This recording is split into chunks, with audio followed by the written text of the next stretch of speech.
We have a video here by Game Explain, and this one is called Realism is Killing Gaming, and it's kind of going on with the theme that we had there, and I thought it might be interesting, so let's dive into it. So I've seen this tweet going around from user PainkillerQ8 asking the question, which one of these four games looks the Which one of these four games look the best? So it's definitely not Last of Us. I think it's probably Hellblade or Horizon. Last of Us is in last place. And then the skin of Kratos looks too fake. So it's either Hellblade or Horizon. best? Then I saw a reply from Night Sky saying, respectfully, this is why AAA gaming is imploding on itself. And you know what? He's right.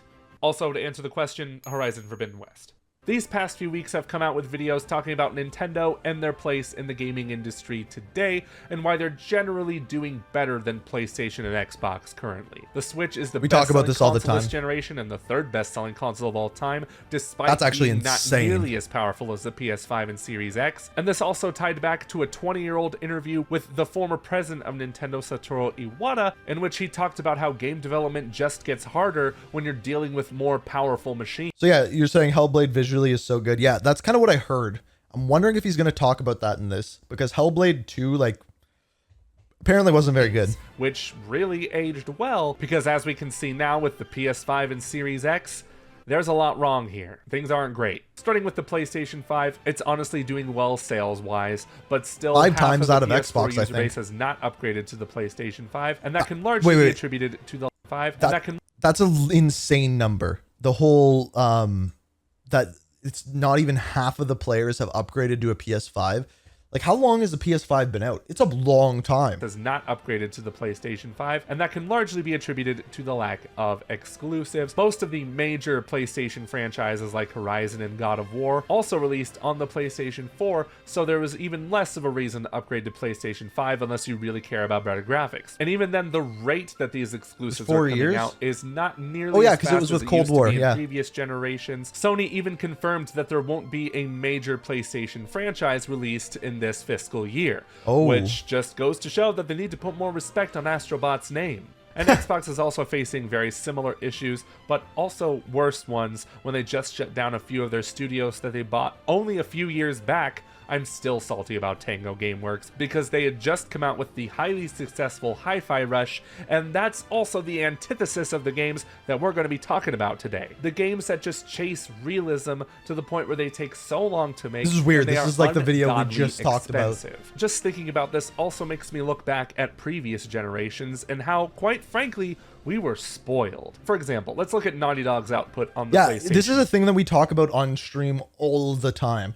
How it appears as though like the indie games, the smaller games, the Pal Worlds, the all of these like kind of games that have come out this year that have blown up have been indie games or smaller games, and even Helldivers 2 isn't a full price game. We got Uncharted, Uncharted 2, Uncharted 3, even The Last of Us. 4 games on one console. And then there's Xbox 360 with Gears of War 1, 2, 3, and Judgment. 4 games in one on one console. Meanwhile, on PlayStation 4, their output, barring any remasters, was Uncharted 4 and The Last of Us Part 2. And with Xbox, it was Gears 4 and Gears 5. Even still, I'd consider that game output a miracle on this console generation.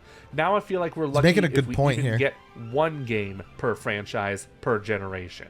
Game development has just taken so long these days, and that has to do with a number of factors, but I think a major reason for this problem is the chasing of graphical fidelity. If you don't believe me, just listen to Xbox Studios chief Matt Booty. He said last year that both game players and the industry in general need to realize that most big games now have development cycles that take 4 to 6 years. Yeah, and that's a thing. That's legitimately a thing, and things are so expensive now.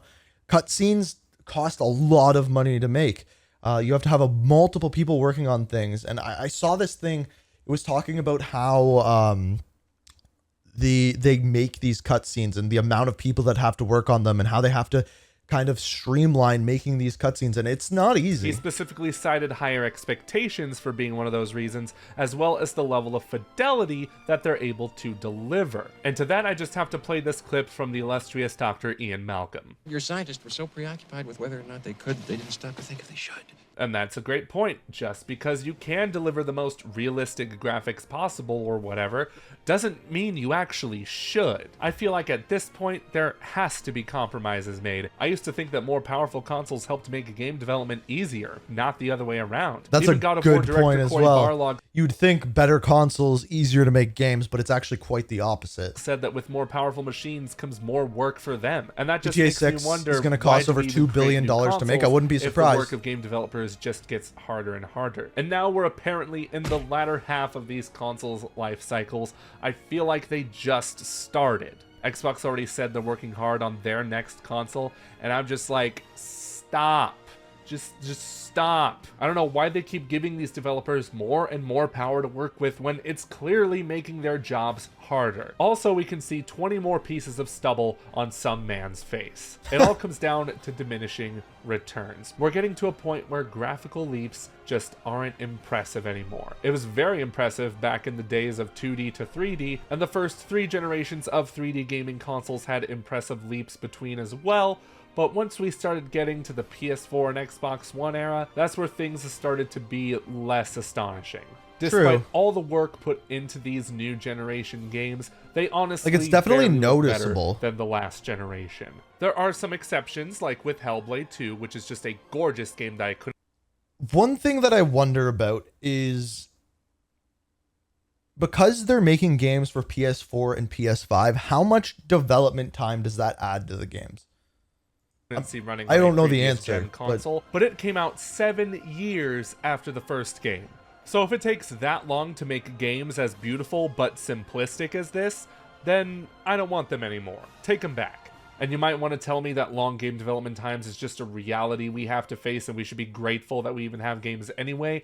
Let me tell you why long game development times are a problem. When you spend close to 10 years on one game, that's 10 years your company is not making a whole lot of money. Instead, you're spending it all on just one project. I think And then we see all of these studios shutting down.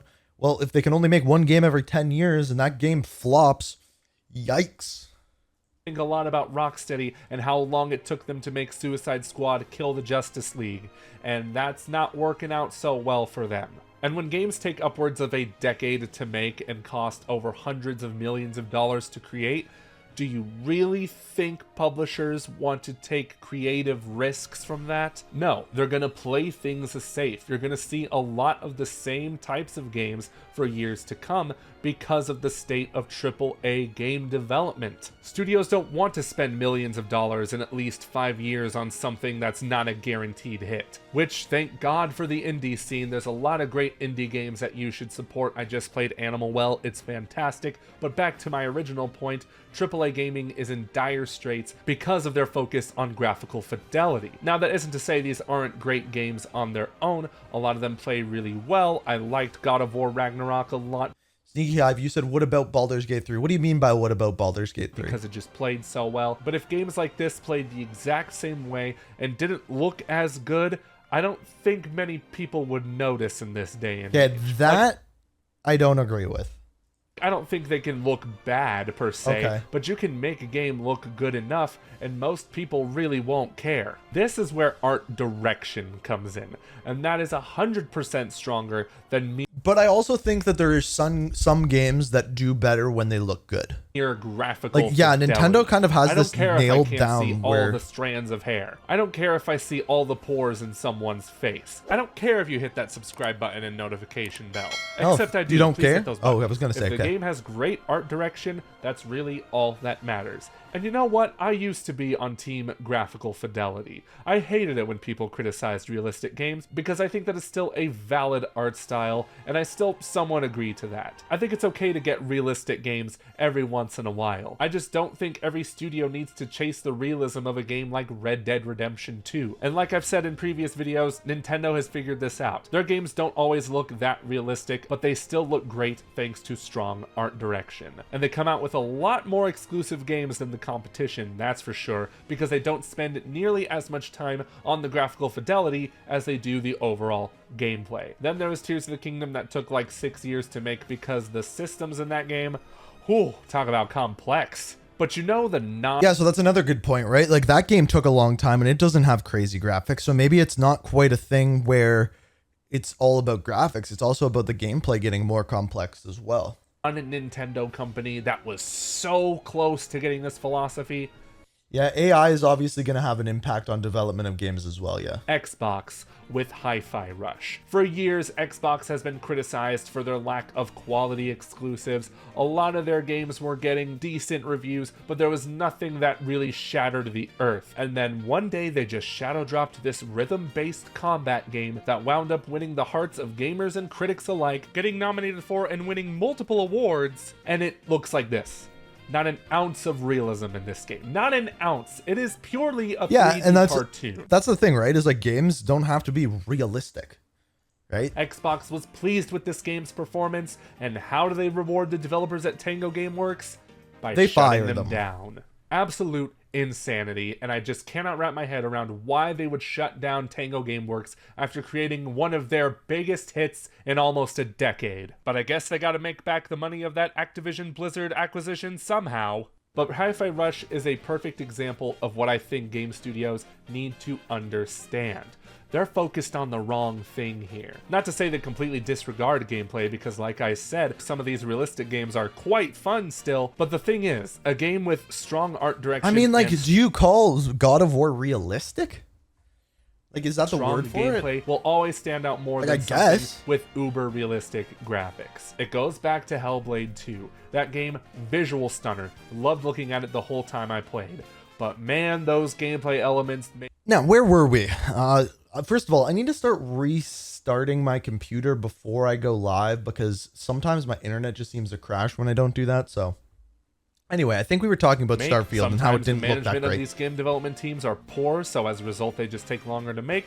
But then there's also those gigantic open worlds filled with way too much stuff to do, to the point where someone like me is not going to finish it because they have far too many other responsibilities to take care of. I feel like once developers and publishers realize that they don't have to chase these insane graphics in order to make good games, then we'll start to see shorter development times, lower development budgets, and overall world peace. I'll tell you what, man, that's part of the reason why I'm picking up Astro Bot day one. It's because that game doesn't really focus too much on graphics, but the overall gameplay experience. And if we got more games like that in the AAA gaming space, then I will be a very happy camper. But that's all I got for you on this topic today. In the meantime, support the games you want to see. So yeah, I think it's more dependent on the game than he let on. I think if you are making a game that the realism is going to add to it, then yeah, it's a little bit necessary. But like, I think a good example is almost the GTA, where it doesn't need to be super realistic, but the better it looks, the more into it you are going to get. I could be wrong there, but that's kind of the way I see it. It's very dependent on the game in and of itself.